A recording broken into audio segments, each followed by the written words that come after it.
Daktari Samia Suluhu Hassan alituma ujumbe maalum kwenda kwa rais wa CAF ndugu yetu Msepe, ikiwa ni sehemu ya kutambua mchango mkubwa ambao anatoa kwa mpira wetu wa miguu barani Afrika na kwa namna ambavyo amechagiza kuinua vipaji na kuleta amani katika bara letu la Afrika kwa vijana wetu kushiriki mashindano haya ya CAF.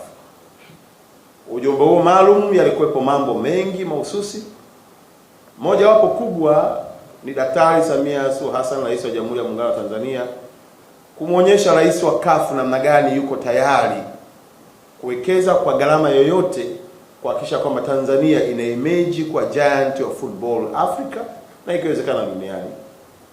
Mashirikiano haya yalitupa nafasi ya kukutana na rais wa mpira wa shirikisho letu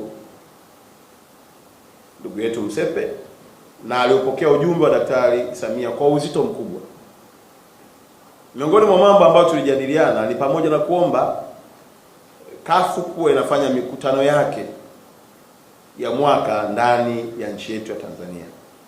Hii inatupa fursa kubwa, kwanza kuona maendeleo na uwekezaji mkubwa ambao Daktari Samia anaofanya, na hivi karibuni mtaona kwa takwimu ya hivi viwanja vinavyojengwa Arusha, Dodoma, hapa mabadiliko ya Dar es Salaam, hivi viwanja vya mazoezi takriban almost tunaongelea trilioni 1.276, na hapo hatujaongelea miundombinu inayokwenda kuzunguka hivyo viwanja kuwezesha mashabiki na wachezaji kuingia katika maeneo haya muhimu.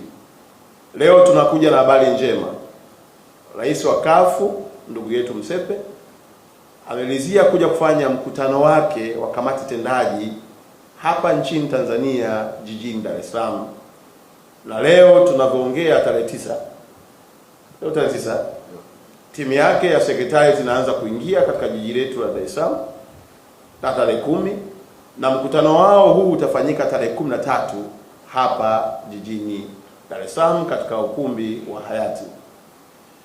Tumeona tuwape habari hizi njema kwa sababu ni fursa kubwa, lakini pia ni diplomasia iliyojengwa na Daktari Samia Suluhu Hassan na kuiwezesha Afrika kuiona Tanzania ni moja ya nchi salama na yenye mchango mkubwa katika sekta ya mpira wa miguu, na kufikia hatua ya kuamua kuja kufanya mkutano wa kamati tendaji katika mji wetu wa Arusha wa Dar es Salaam, ikiwa ni sehemu ya utendaji na upitiaji wa mambo yao na mipango yote ya michezo ya Afrika nzima.